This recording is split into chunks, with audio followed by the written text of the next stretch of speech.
जीवन में आप जो देते हैं वही वापस पाते हैं। वर्ष 1980 के शुरुआती दिनों की बात है। धर्मेंद्र जी बॉम्बे के जुहू में स्थित होटल हॉलिडे इन में एक पतले और झुके सिर वाले युवक का हाथ थामे हुए दाखिल हुए। उस दौर में यह सेलिब्रिटीज के लिए सबसे मशहूर होटल था। जैसे ही सिक्योरिटी गार्ड ने उनकी कार का दरवाजा खोला, उन्होंने कहा, परमार साहब को बुलाओ।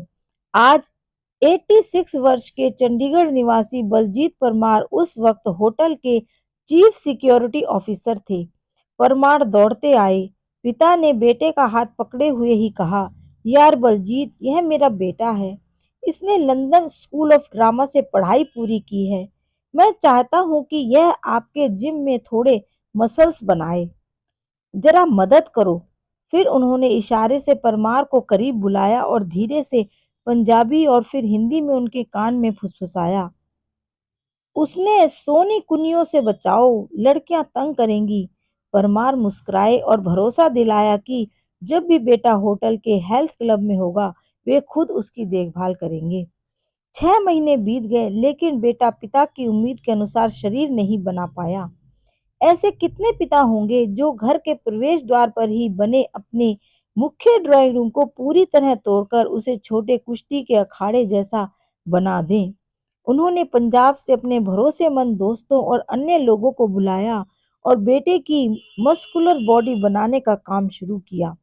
इस पिता ने ड्राइंग रूम को पहली मंजिल पर शिफ्ट कर दिया, प्रशिक्षण पर नजर रखी और सुनिश्चित किया कि बेटे का शरीर ताकतवर बन सके, और यहीं से वो 2.5 किलो का हाथ बना।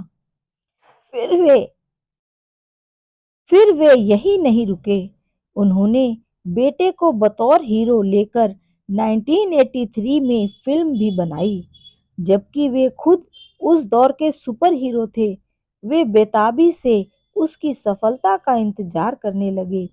फिल्म का नाम भी बेताब ही रहा था, जिसमें सनी देओल और अमृता सिंह ने डेब्यू किया।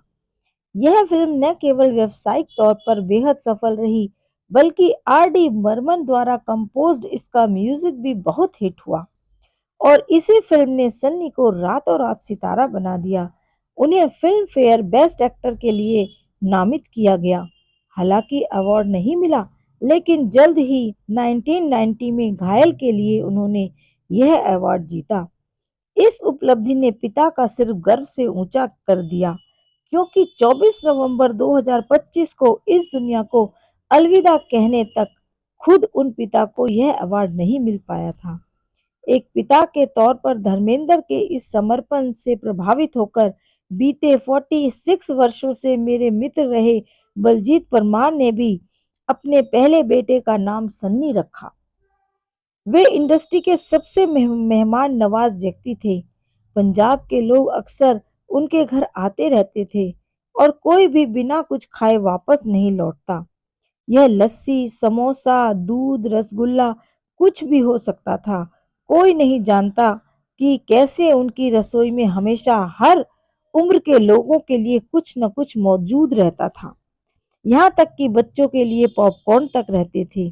मुझे पता चला कि इंडस्ट्री में उनके डुप्लीकेट मोहन बग्गड़ भी कई हफ्तों तक उनके घर में रहे, ताकि धर्मेंद्र के हाव भाव सीख सके, जो हमेशा सीना तान के चले पर गर्दन में कभी अकड़ नहीं आने दी और पैर हमेशा जमीन पर टिके रहे। वे ऐसे व्यक्ति थे जिन्होंने हर मिलने वाले को प्रेम दिया, और आश्चर्य नहीं कि बदले में उन्हें ढेर सारा प्यार मिला, न सिर्फ फैंस से बल्कि साथ काम करने वाले हर सहकर्मी से। फंडा यह है कि आप दुनिया को जो देते हैं वही कई गुना होकर लौटता है। धर्मेंद्र से बेहतर इसका उदाहरण कौन होगा, जिन्होंने जीवन भर प्रेम दिया और वही प्रेम उन्हें 1963 की विमल रॉय की फिल्म बंदनी से लेकर 2025 में अपनी अंतिम यात्रा तक वापस मिलता रहा।